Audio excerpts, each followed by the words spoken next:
ایک دفعہ انگلی کے اشارے سے ابو لہب نے کہا تھا نبی پاک کو آپ کا ہاتھ ٹوٹ جائے، اللہ نے فرمایا تبت یدا ابی لہب و تب، تو کہتا ہے میرے نبی کا ہاتھ ٹوٹ جائے تیرے دونوں ٹوٹ جائیں گے۔ اور سنو ابو لہب کا حال کیا ہو۔ ابو لہب کا معنی ہے ابو لہب شولوں کا باپ، لہب شولوں والا۔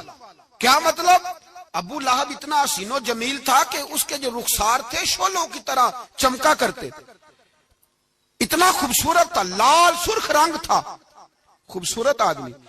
عرب میں جب غربت تھی تو اس کے گھر میں اس وقت بھی 2 اینٹیں سونے کی تھی، اتنا مالدار آدمی اور سردار تھا سارے مکے کا۔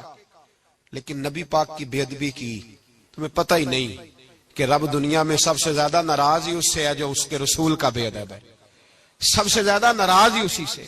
ابو لہب نہ گیا بدر کے موقع پر، ڈر گیا، کہنے لگا میں نے نہیں جانا، مکے میں رہ گیا، نہ گیا جہاد کے لیے، مسلمانوں کے خلاف نہ نکلا۔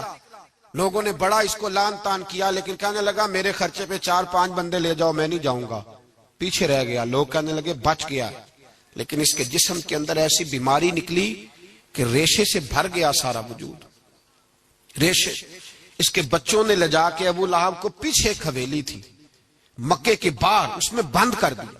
چیختا تھا، چلاتا تھا، میں بد دعا نہیں دیتا، پر اگر کلیجہ پھاڑ کے دیکھو تو دل بڑا زخمی ہے۔ میری حیات کو ٹکڑوں میں بانٹنے والے، جب تیری حیات بھی بکھرے تیری ممات بھی بکھرے، اللہ کرے اسی طرح تو بھی روئے جس طرح آج اس دھرنے میں شہید ہونے والے کی ماں روئی۔ اللہ کرے میری حیات کو ٹکڑوں بانٹنے والے، جب تیری حیات بھی بکھرے جب تیری ممات بھی بکھرے، بد دعا ہے تمہارے لیے، بد دعا ہے تمہارے لیے، جب تیری حیات بھی بکھرے تیری ممات بھی۔ بند کر دیا اس کو لے جا کے وہاں پیچھے، اور جب اس کو بند کر دیا کمرے میں تو چلاتا تھا، چیختا تھا، کوئی مجھے بچاؤ، کوئی پانی پلاؤ۔ دروازہ توڑ کے باہر نکلا تو چوک میں مر گیا ابو لہب۔ اتنی بدبو آتی تھی کہ کوئی قریب نہیں جاتا تھا۔ چوک میں لاش پڑی تھی، یہ ہے میت کسی بے ادب کی، منہ دکھانے کے قابل نہیں، اور ان کے دشمن پہ لعنت خدا کی، رحم پانے کے قابل نہیں ہے۔ چوک میں لاش پڑی ہے، تبت یدا ابی لہب و تب، چوک میں پڑی ہوئی ہے، کوئی قریب نہیں جاتا۔ اس کے بیٹوں سے لوگ جا کے کہنے لگے تمہارا باپ تھا، شرم کرو۔ ایک ملازم کو پیسے دیے اس کے بیٹے نے، کہا گڑھا کھودو اور میرے باپ کو رسی کے ساتھ پکڑ کے اس میں پھینک دو۔ ایک گڑھا کھودا مکے کی گلی میں، اور رسی کے ساتھ پکڑ کر، رسی کے ساتھ باندھ کر اس کی ٹانگ کو گھسیٹ کر اس گڑھے میں ڈال دیا، اوپر سے مٹی ڈال دی، بدبو کا وہ ڈھیر بند کر دیا۔ ابو لہب مکے کا سردار تھا، پر جانے کہاں مردود دفن ہے۔ لیکن میانی صاحب کے قبرستان میں جاؤ، میانی صاحب کے قبرستان میں وہ علم الدین جسے اپنا نام بھی نہیں لکھنا آتا تھا، ہزاروں لوگ روزانہ اس کی قبر پہ کھڑے ہوتے ہیں اور رسول اللہ کی نعتیں سناتے ہیں۔ جا کے دیکھو تو صحیح، منظر کتنا بدل گیا۔ اور جب غازی علم دین شہید کا جنازہ اٹھا تو امیر ملت پیر جماعت علی شاہ صاحب کی چیخ نکل گئی، اور ڈاکٹر اقبال رونے لگے، اور قائد اعظم تڑپنے لگے، منتیں کرتے تھے محمد علی جناح کہ یارو تھوڑے پیچھے تو ہٹو، میرا بھی دل کرتا ہے میں بھی ذرا اسے کندھا دے لوں، ذرا پیچھے تو ہٹو۔ محمد علی جناح جیسے لوگ تڑپتے تھے، اور جب قبر میں اترنے کی باری آئی تو ڈاکٹر اقبال نے ہاتھ باندھے، کہنے لگا او دوستو اقبال پہ تھوڑا رحم کھاؤ، اسے میرے ہاتھوں پہ رکھو، قبر میں اتار دیتا، اسے میرے ہاتھوں، قوت عشق سے ہر پست کو کر دے، دہر میں اس میں محمد سے اجالا کر دے، اور کی محمد سے فاتون تو ہم تیرے، یہ جہاں چیز ہے کیا لوح و قلم تیرے ہیں۔ اور اقبال کہنے لگے دیکھو میں شعر لکھتا رہا، اور یہ لوہاراں دا منڈا نمبر لے گیا۔ میرے نبی پاک صلی اللہ، ایک شخص حضور کے سامنے بیٹھا ہے تو منہ چڑھا چڑھا کے باتیں کر رہا ہے۔ کچھ لوگ نقلیں اتارتے ہیں، اور بزرگوں کی نقل اتارنا اور بزرگوں کی توہین کرنا یہ رب کو سب سے ناپسندیدہ فعل ہے۔ توہین کے انداز میں نقل اتارا تو کہتے ہیں منہ چڑھا چڑھا کے باتیں کر رہے تھے، میرے حبیب نے فرمایا نہ ایسے کر، بڑے میٹھے انداز، کیوں اپنے منہ کو بگاڑ رہا، نہ کر۔ کہنے لگا جی ہے ہی ایسا. حضرت ابو ہریرہ فرماتے میں قریب بیٹھا تھا, حضور مسکرا رہے ہیں, اور نہ کر ایسے. کہنے لگا جی یہ میرا منہ ہے ہی ایسا. فرماتے میں دیکھ رہا تھا حضور کے چہرے کا رنگ بدلا, آنکھوں میں جلال آیا. فرمایا اچھا جا پھر ایسا ہی ہو جائے, جا پھر ایسا ہی ہو جائے. کہتے ہیں میں نے دیکھا اس آدمی کا منہ بگڑ گیا. حضرت ابو ہریرہ فرماتے ہیں وہ رویا کرتا تھا مدینے کی گلیوں میں اور کہتا تھا کوئی مجھے معافی لے دو, لیکن گرا جو ان کی نگاہ سے وہ سنبھل نہیں سکتا. گرا جو ان کی نگاہ سے کبھی سنبھل نہیں سکتا. کوئی ایسا کام نہ کرے, کوئی ایسا کام نہ کرے کوئی بھی جس سے حدیث صحیح میں موجود ہے بنی اسرائیل کے ایک شخص نے اپنی ماں سے بد دعا لی تھی اور عابد زاہد تھا, لیکن ماں کا نافرمان تھا, تو اماں نے کہا جا مرنے سے پہلے تو آزمائش میں مبتلا ہو جائے. رب کی خفیہ تدبیر سے ڈرنا چاہیے. تو مرنے سے پہلے ایسی آزمائش میں ڈال گیا کہ ایک بری عورت نے الزام لگا دیا. لگا الزام, لیکن زمانے میں رسوائی چاروں جانب ہو گئی. تو لوگ آ کے کہتے تھے تیرے ساتھ کیا بنا؟ کہتا کچھ بھی نہیں, میری اماں نے میرے لیے بد دعا کی تھی, اس کا رنگ دیکھ رہا ہوں. کیوں میں نے ستایا اپنی ماں کو؟ توبہ کر, دعائیں لیا کریں زندگی میں. بد دعاؤں والے کام ہم تو 1 منٹ لگاتے ہیں بد دعا لینے میں, 1 منٹ لگاتے, 1 منٹ. ایک میں بزرگوں کا پڑھ رہا تھا ایک دفعہ اخبار میں, تو ان کی آنکھیں کالی ہو گئی, اندر سے کالی ہو گئی, تو بیچارے نابینا ہو گئے. کسی نے ان سے کہا کہ ہوا کیا؟ تو کہنے لگے ایک شرارتی لڑکے نے میرے آگے کھڑے ہو کے 2-3 دفعہ ریس دی تو دھواں میرے منہ پہ پڑا, تو وہ آنکھوں کے اندر گھس گیا ہے, بڑے علاج کرائے, لیکن اس کی شرارت تھی نا. تو وہ کہتے ہیں میں تو یہی کہتا ہوں کہ اللہ کرے تجھے بھی کبھی یہ معاملہ ہو, تجھے پتا چلے. ہم نہیں باز ہی نہیں آتے, ہم کسی کو تکلیف دینے کا کوئی موقع ہاتھ سے جانے نہیں دیتے. میرے عزیزو یاد رکھو, ڈھونڈا کرو کہاں کہاں کس کس کو ستا بیٹھے, کس کس کی توہین کر بیٹھے, کہاں کہاں ہم نے لوگوں کے بد دعائیں اکٹھی کی. بد دعائیں پیچھا کرتی ہیں, جس طرح دعا پیچھا کرتی ہے بد دعا بھی پیچھا کرتی ہے, وہ پیچھے پیچھے چلتی ہے, وہ تاڑتی ہے. عتبہ نے میرے رسول پاک صلی اللہ علیہ وسلم کی بے ادبی کی. حضور علیہ السلام کے چہرہ انور پر اس نے معاذ اللہ ثم معاذ اللہ تھوکنے کی ناپاک جسارت کی. میرے حبیب نے دعا فرمایا یا اللہ اللہم سلط علیہ کلب, اللہ اس پر درندہ مسلط کر دے. ابو لہب کا بیٹا تھا, رات کو جب سوتا تھا تو ابو لہب 2-4 بندوں کو معاوضہ دے کے کھڑا کرتا تھا کہ نیزے لے کے کھڑے ہو جاؤ, میرے بیٹے کے قریب کوئی نہ آئے. توجہ ہے آپ کی؟ نیزے لے کے کھڑے ہو جاؤ. لوگ کہتے تو انہیں نبی بھی نہیں مانتا اور بات ہر ایک مانتا ہے, پیغمبر بھی نہیں مانتا. تو ان کے جملے کہنے لگا میں مانوں نہ مانوں بات الگ ہے, لیکن میرا تجربہ ہے جو اس کے منہ سے نکل جاتا ہے وہ ہو جاتا ہے, جو ان کی زبان اطہر سے نکل جاتا ہے وہ.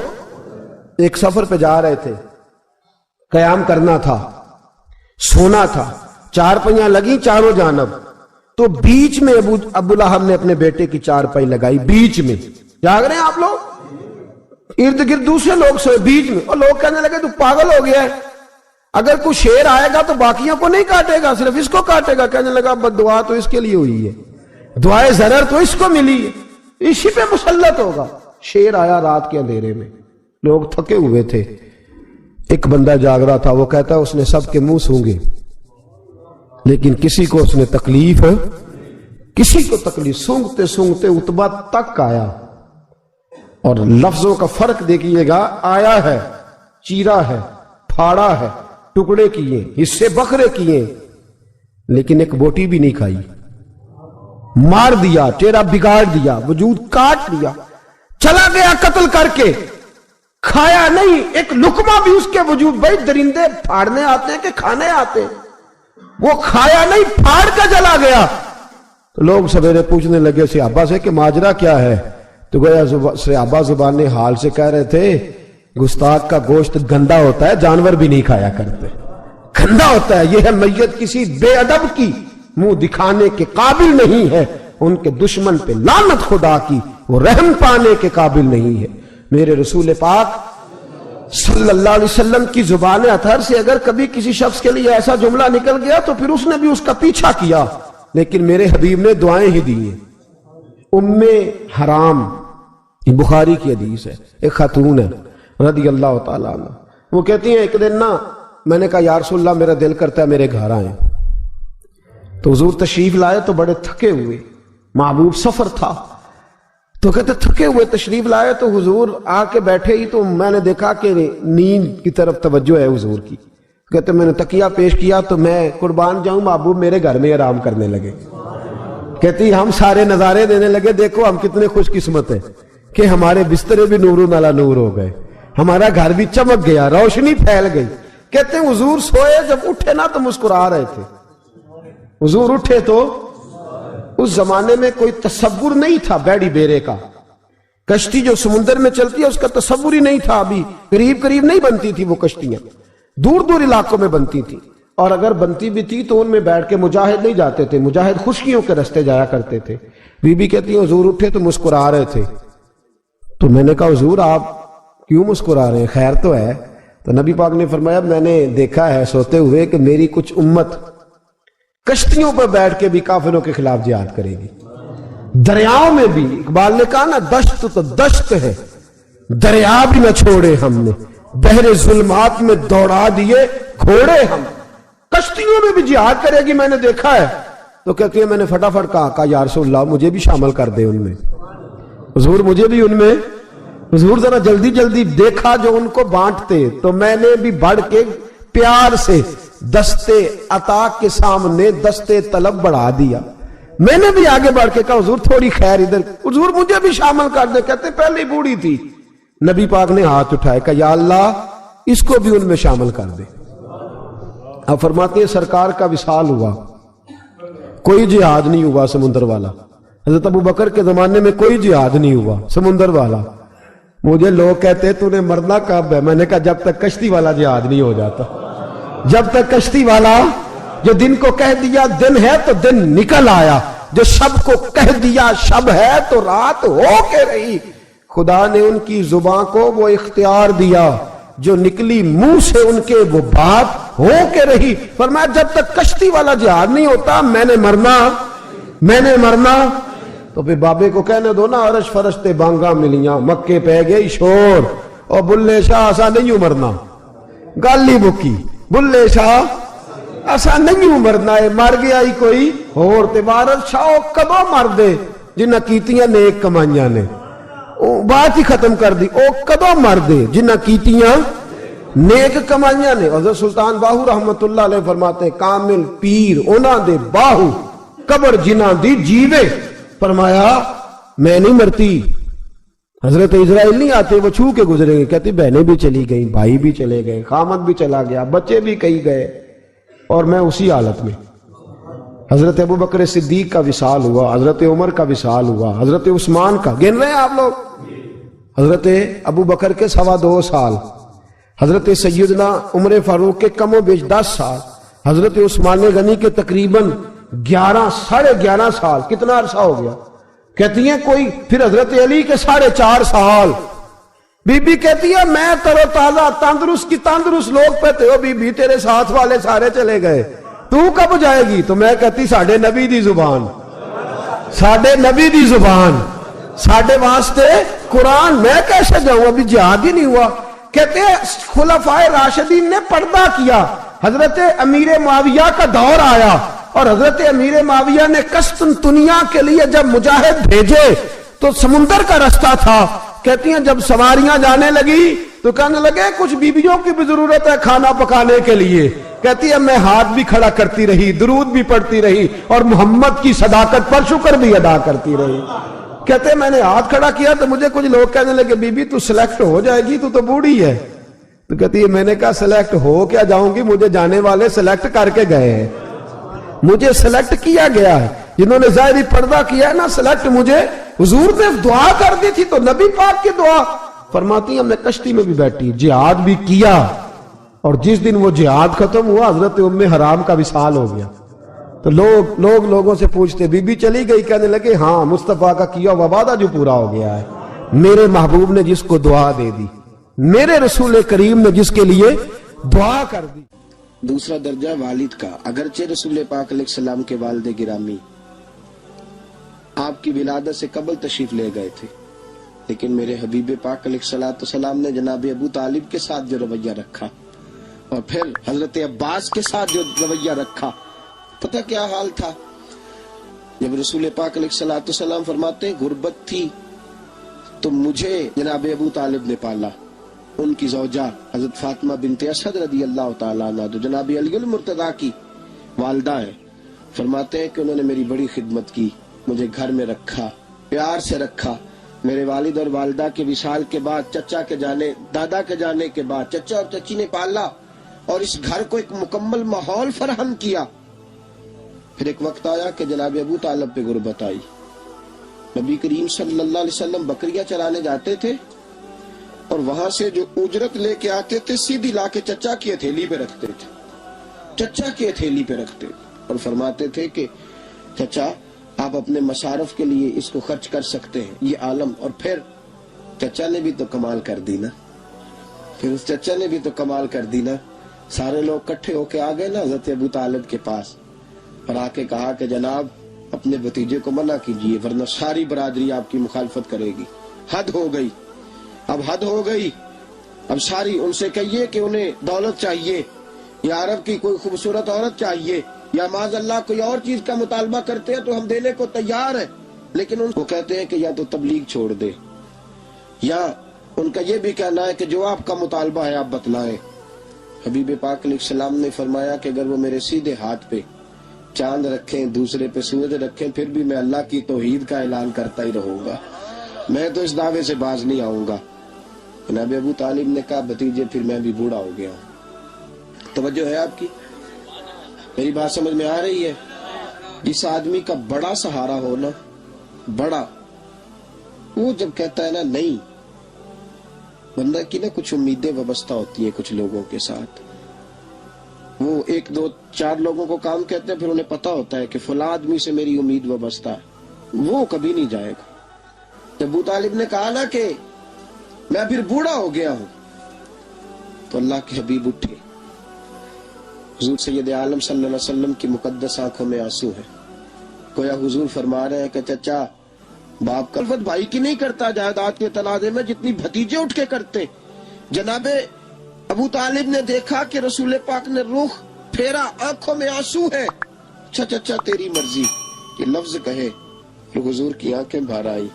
جناب ابو طالب بوڑھے آدمی تھے، اٹھے، پیچھے دوڑے، حضور کو کندھے سے پکڑا، کھینچ کے رخ اپنی طرف کیا، سینے سے لگایا اور کہا بھتیجے جا، جو تیرے دل میں آتا ہے کر، خوشی ہو یا غم ہو، کوئی ساتھ دے نہ دے، تیرا چاچا ہمیشہ تیرا ساتھ دیتا رہے گا، جا تجھے اجازت ہے، جو تیرے دل میں ہے۔ میرے دوستو، بحیثیت ایک سربراہ خاندان کے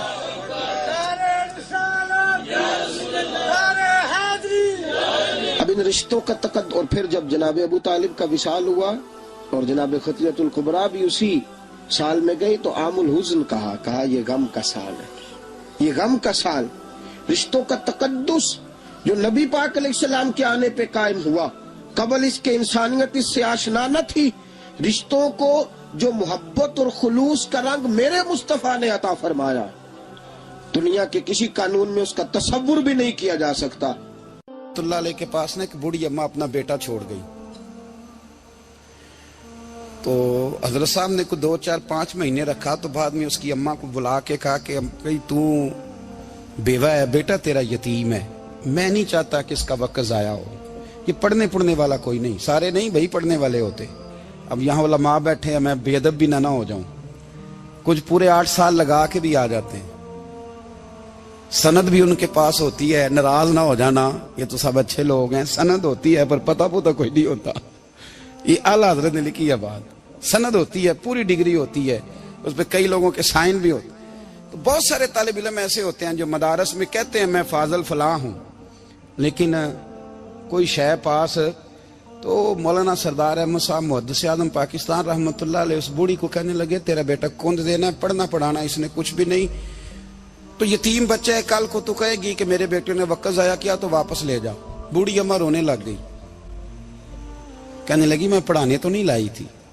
میں تو آپ کو رب کا ولی سمجھتی ہوں، میں تو نوکری کرانے لائی تھی، نوکری۔ حضرت انس بن مالک کہتے ہیں میری اماں بھی حضور کی بارگاہ میں دے گئی تھی، حضور کی بارگاہ میں یہ نہیں کہا تھا کہ یا رسول اللہ پڑھا دیں، ہاں ہاں میں ذمہ داری سے بات کر رہا ہوں، یہ نہیں کہا تھا حضور مجاہد بنا دیں، یہ تھوڑی کہا تھا کہ یا رسول اللہ صلی اللہ تعالی علیہ وسلم سے مفسر، محدث، محقق، مفتی بنا دیں۔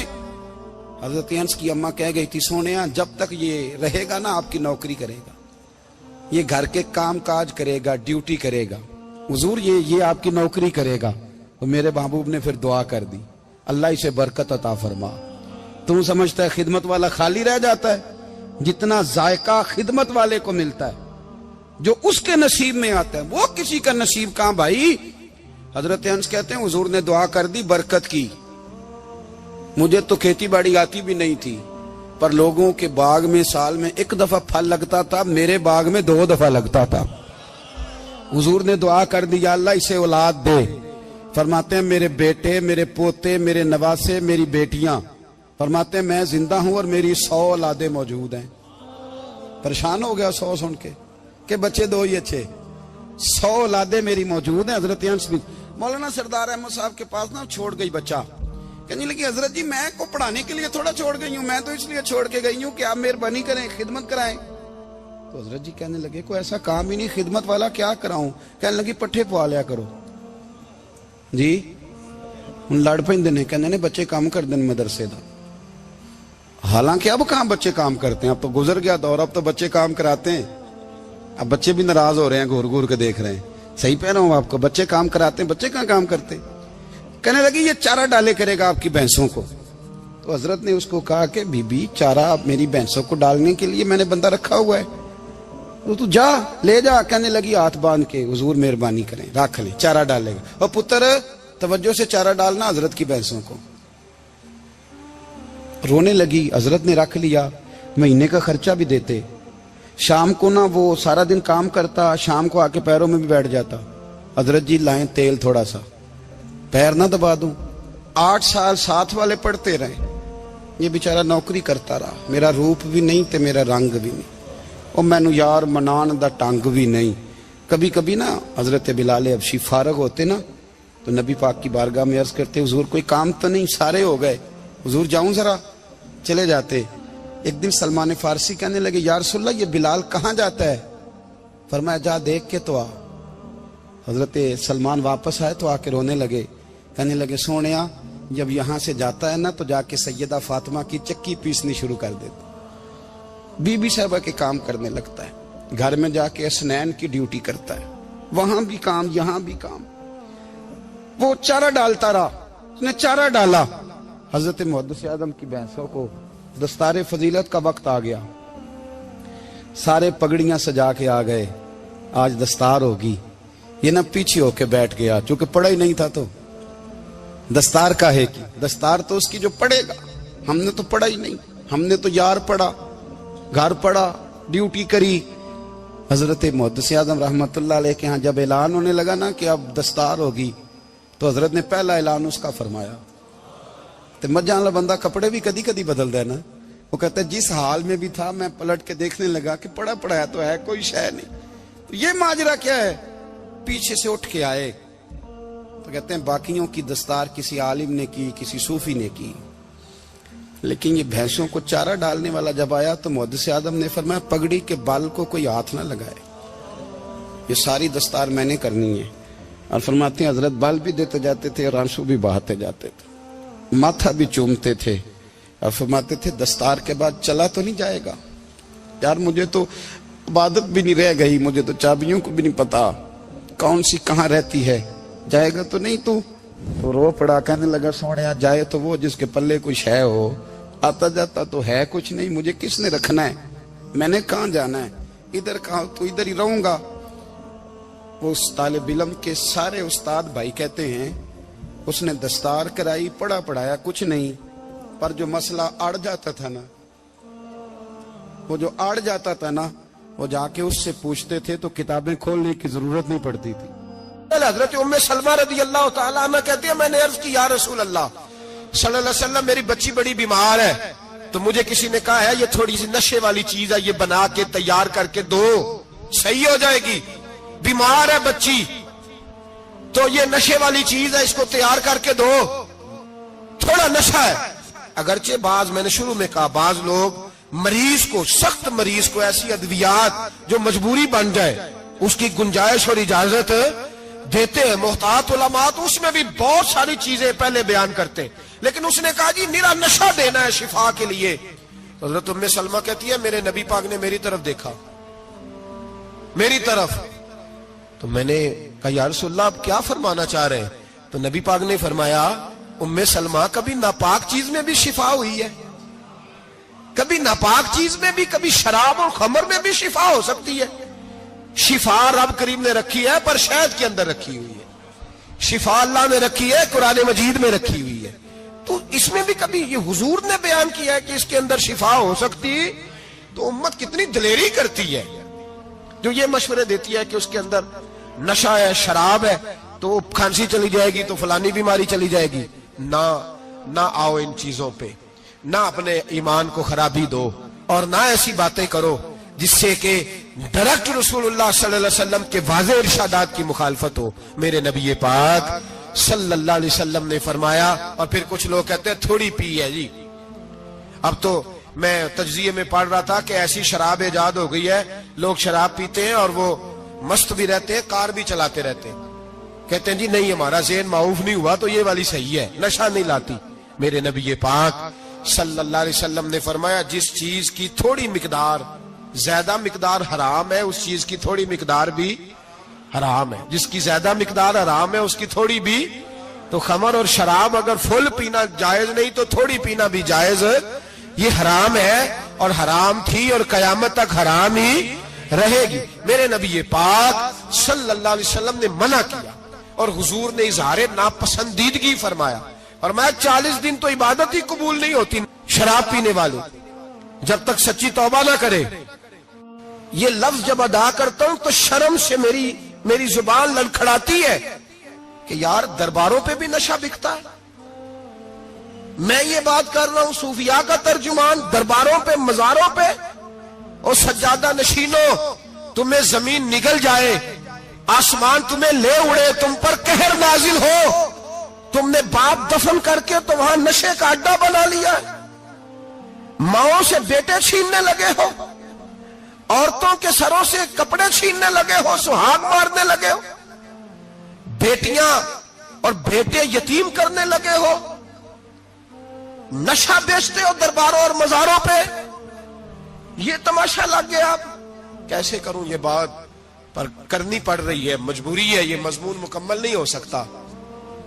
بند کر دیں وہ دربار، ہمیں نہیں چاہیے جن درباروں پہ نشہ بکتا ہے. میں ذمہ داری سے کہہ رہا ہوں، بات ریکارڈ ہو رہی ہے. جوتے کی نوک پہ وہ سجادہ نشین جو امت کو ڈرگز دیتا ہے، وہ سجادہ نشین کا ڈیرا نہیں، وہ گند کا اڈا ہے. وہاں سے فیض نہیں مل رہا، امت کی تباہی ہو رہی ہے. بتا دو، پھیلا دو، اس کو اعتراض کرنا ہے کرو. میرے رسول پاک سید عالم صلی اللہ تعالی علیہ وسلم کا دین ضروری ہے، کسی پیر کی سجادگی ضروری؟ بولیے سجادگی ضروری؟ بڑی ذمہ داری سے کہہ رہا ہوں اور نمائندگی کر رہا ہوں اپنی جماعت کی. نہ ہمارے بزرگوں نے کل اس کی حمایت کی تھی، نہ آج کرتے ہیں، نہ قیامت تک کریں گے. بند کر دے وہ دربار اور مزار. بزرگ دنیا میں یہ کام کرنے آئے تھے اور ہماری سوچ اتنی گر گئی ہے، اتنے ہم کمزور ہو گئے. کہتے ہیں جب اس کو چڑھ جاتی ہے تو پھر بڑی معرفت کی باتیں سناتا ہے. تجھے شرم نہیں آئی ہے لفظ کہتے ہوئے؟ اب نشئی تجھے معرفت سکھائے گا؟ اب تو شرابی سے، بھنگی چرسی سے دین سیکھے گا؟ کہتے ہیں اس نے پی ہوئی تھی، چڑھی ہوئی تھی، بات کر دی تو میرا کام بن گیا. اتنی گندی اور میلی سوچ صاحب ایمان کی ہوتی ہے. تو اب نشیوں سے جا کر دعائیں کرائے گا؟ سن، میرے نبی پاک صلی اللہ علیہ وسلم نے فرمایا جو شراب پی لے، نشہ کر لے، اس کی تو 40 دن تک عبادت رب قبول نہیں فرماتا. تو کہتا چڑھی ہوئی تھی تو اس نے دعا کر دی، تجھے شرم ہی نہیں آئی بات کرتے؟ حیا ہی نہیں کیا تو نے جملہ بولتے؟ یہ کوئی تصوف اور طریقت ہے؟ جاؤ اٹھا کے لے جاؤ. ایسی کوئی تصوف اور طریقت ہمیں نہیں چاہیے. ہمیں وہ والی طریقت چاہیے جس میں خدا کے قرآن کی بات ہوتی ہے اور محمد مصطفیٰ کے فرمان کی بات ہوتی ہے صلی اللہ علیہ وسلم. تو بھائی یاد رکھو یہ کوئی طریقہ نہیں. ایک مزار ہے، مجھے ایک صاحب کہنے لگے آ جائیں یہاں بھی فاتحہ پڑھیں.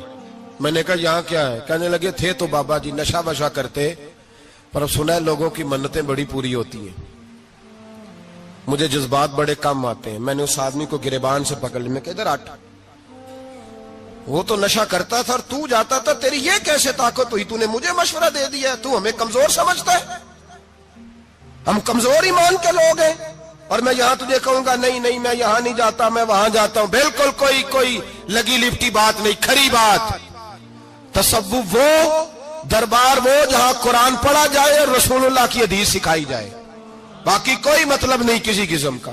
میں داتا صاحب کبھی جاؤں نا جلسہ کرنے کسی کام سے، کسی تقریب میں، تو میں داتا صاحب کے مزار پہ نہیں جاتا، میں کہتا ہوں یار یہ یرانہ نہیں کہ بندہ کسی کام آیا تھا تو فاتحہ پڑھ لی، واپس چلو گکھڑ سے اسپیشل آئیں گے داتا صاحب کے مزار پہ حاضری دیں، اور میرے سنگی گواہ ہیں کہ میں اسپیشل ٹائم نکال کے بہت سارے کام چھوڑ کے اسپیشل جاتا ہوں، اور میں مراد ماننے نہیں جاتا، میں داتا صاحب کا شکریہ ادا کر دے جاتا ہوں۔ میں ان سے کہتا ہوں حضور آپ کی مہربانی، آپ یہاں آئے تو ہمارے بڑے بھی رسول اللہ کے غلام بن گئے۔ میں تو سلام عقیدت پیش کرنے جاتا ہوں، ہم مزارات پر جانے کے قائل نہیں، بلکہ ہماری تو عقیدت کا درجہ ہی مکمل نہیں ہوتا جب تک ہم مزار پہ سلام نہ کریں۔ پر مزار داتا صاحب کا، مزار خواجہ معین الدین اجمیری کا، مزار غوث اعظم جیلانی کا، مزار محدث اعظم مولانا سردار احمد کا، مزار اولیاء کا، مزار میاں شیر محمد شرف پوری کا، مزار رب کریم کے بندوں کا۔ بھنگیوں چرسیوں کے مزار نہیں ہوتے، اور نام ان مزارات کے قائل ہیں، بالکل قائل نہیں ہم۔ میں تھوڑے دن پہلے لاہور گیا تھا، تو میں کار میں میاں صاحب میاں شیر محمد شرف پوری کا ذکر کر رہا تھا، میں اپنے دوستوں سے کہہ رہا تھا یار بہت بڑا بابا ہوا ہے، تو مجھے کہنے لگی کرامت کیا ہے؟ میں نے کرامت یہ ہے کہ ساری زندگی سنت کا درس دیا ہے۔ تو مجھے کہنے لگے آپ کبھی گئے نہیں؟ میں نے کہا میں اسپیشل گیا تھا، اور تھوڑے دنوں کے بعد پروگرام بناؤں گا تو میں ساتھ لے کے جاؤں گا۔ ہم مزارات کے قائل ہیں، حاضریاں دیں گے مزاروں پہ، لیکن بھنگیوں چرسیوں کے مزاروں پر جانے کے قائل ہیں، زور سے بولے، یہاں جانے کے قائل ہیں، کوئی عقیدہ نہیں ہے ہمارا۔ نشہ بکے گا اب مزاروں پہ، اب یہ تصوف ہوگا وہاں، یہ طریقت ہوگی، اور ملت پر رحم کھاؤ خدا را۔ اگر تمہارے قومی ادارے کہتے ہیں رپورٹ کرنے والے کہ 70 لاکھ پاکستانی نشہ کرتا ہے، تو کیا تمہیں یہ نہیں پتا کہ نشہ بیچتا کون ہے؟ کیا تمہیں یہ نہیں پتا کہ ڈرگز کا کاروبار کون کرتا ہے؟ اگر تمہیں یہ پتا ہے تو کیا یہ خبر نہیں تمہیں کہ ان رگوں پر یہ خون اتارتا کون ہے؟ میں اپنے بزرگوں سے معذرت کے ساتھ، نشے کا آغاز، ناراض تو نہیں ہو جائیں گے بزرگ، نوجوانوں کو میں لتاڑ لیتا ہوں لیکن بزرگوں کی عزت کرنا سنت ہے، تو میں بزرگوں سے معذرت کے ساتھ یہ یوں سمجھ لیے خوگرے حمد سے تھوڑا سا گلا بھی سن لے۔ نشہ سگریٹ سے شروع ہوتا ہے، سگریٹ سے۔ میں تمباکو کو حرام نہیں کہتا، یہ فتویٰ نہیں دے رہا، تمباکو کا حکم وہی ہے جو مولی کا ہے، جو کچے پیاز اور لہسن کا ہے، کہ آپ جب کھا لیتے ہیں تو منہ سے بدبو آتی ہے، تو آپ مسجد میں آئے تو آنے سے پہلے مسواک کریں، منہ صاف کریں، پھر آپ آ جائیں، تو جائز ہے، مکروہ ہے لیکن حرام ہے۔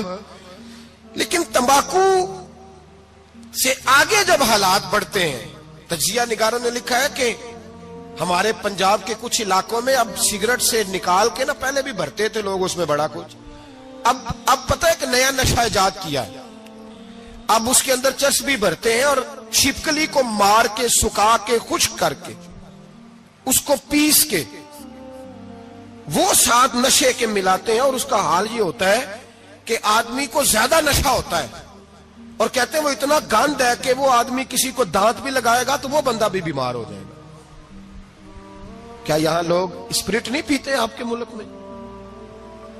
اور ہم کبھی سڑک پہ جاتے ہیں تو نشئی کو دیکھ کے مذاق کرتے ہیں، دیکھنا میں ہارن لگاؤں گا تو گاڑی کے ہارن سے گر جائے گا، لیکن تجھے پتا نہیں کہ یہ کسی ماں کا بیٹا ہے، پتا نہیں کسی بیوی کا شوہر ہے۔ ایک ہمارے دوست ہیں، بزرگ ہیں، ان کا داماد فوت ہو گیا، نشہ کرتا تھا، تو میں تعزیت کرنے ان کے گھر پہنچا تو کھڑے ہو گئے ہاتھ باندھ کے، کہنے لگے حضرت صاحب باقی ساریاں گلاں چھڑ دیو، صرف نشے تے تقریر کریا کرو. وہ جب جیتا تھا تو تب بھی اس کے بچے یتیم ہی تھے, یتیم ہی تھے. میری بیٹی جب میرے گھر آتی تھی اور میں اپنے پوتوں کے اترے کپڑے اسے پہننے کو دیتا تھا تو میرا کلیجہ پھٹتا تھا. اور میری بیٹی اس کی زندگی میں بھی بیوہ کی زندگی گزار رہی تھی. وہ میری بہوؤں کے اترے ہوئے کپڑے پہنتی تھی. کوئی دعا کرو, کوئی جلسے کرو, یہ لت ختم ہو جائے. اور کہنے لگا اب میرے وہ چلا تو گیا ہے, دادا دادی اس کے پہلے کوئی نہیں, چچا ہے کوئی نہیں, جب تک تو میں زندہ ہوں ان نواسوں کو کوئی روٹی کا لقمہ, کوئی کپڑا مل جائے گا. لیکن سوچتا ہوں میں بوڑھا ہوں, مر گیا تو ان کو کوئی پوچھے گا بھی نہیں, کون ان کی خبر. اتنا ظلم اس قوم سے, اتنی زیادتی. اور آرام سے لکھ کر لوگ گزر گئے کہ یہ 70 لاکھ ہے, ان کا درد تو سمجھو, تکلیف تو سمجھو. 7 فٹ کا سونا جوان اور نشے کا عادی ہے تو کسی نالی میں پڑا ہوا ہے. اور میں نے کہا اس قوم کے ساتھ اس سے بڑا بھیانک مذاق کیا ہوگا. کوئی دانشور تھا بڑا ظالم, اس ظالم سے کوئی مشورہ لینے آیا. اس نے آ کے کہا تو بڑا ظالم ہے, بڑے کڑوے مشورے دیتا ہے, میرا ایک دشمن ہے, میں اس سے بدلہ لینا چاہتا ہوں, میرا دل کرتا ہے اس کا بچہ قتل کر دوں تاکہ وہ تڑپے. تو ظالم نے کہا اسے قتل نہ کر, وہ تو اس کا باپ 2-4 مہینے رو کے چپ کر جائے گا. پھر میں سخت سزا دینا چاہتا ہوں, مشورہ دے. تو اس نے کہا اس کے بچے کو نشے پہ لگا دے. جس کا بچہ نشہ کرے گا وہ باپ روز مرے گا, روز جیے گا, وہ ماں روز مرے جیے گی, نشے پہ لگا دے. اس قوم کے ساتھ سب سے بڑا ظلم یہ ہوا کہ ملت کا جوان نشے پہ لگ گیا, ڈرگز پہ لگ گیا. اتنے تباہ حالات ہوئے کہ جوان چڑھتی جوانیاں, اماں نے کتاب دے کے بھیجا تھا, اور کالج سے واپس آئے تو نشے کے ٹیکے ہاتھوں میں پکڑے ہوئے, ٹیکے. اور آپ کے اس ملک کے اسلام آباد میں ایک دن میڈیا نے وہ خبر بھی وائرل کی اور وہ چیز بھی دکھائی لوگوں کو. 3 مہینے کا بچہ لے کے نشئی سڑک پہ آ گیا. اس نے کہا میرا نشہ ختم ہو گیا, میرا بچہ خرید لو, 2 پڑیاں دے دو. تو وہاں بیبیاں جو سن رہی تھی وہ بھی چیخے مار کے رو رہی تھی. یہ ظلم کیا اس قوم کے ساتھ, اور کرپشن کی لعنت نے اجازت دی سپلائی کرنے والوں کو کہ گلی گلی بیچے, گلی گلی. انہوں نے کچھ تھوڑا ظلم نہیں کیا ان حکمرانوں نے. اور ہماری اپوزیشن, اس کو نہ صرف اتنا پتا ہے کہ یہ جائیں اور ہم آئیں, اس سے زیادہ کوئی غرض نہیں.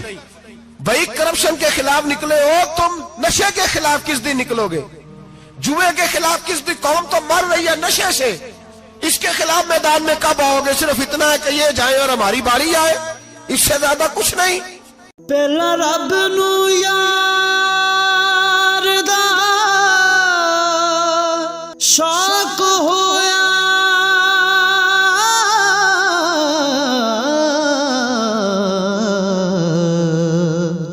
نبی پاک دا کرن جمال مائیں آیا وہی لے کے ہویا ترت حاضر, تے لیا یار نے یار نو پھال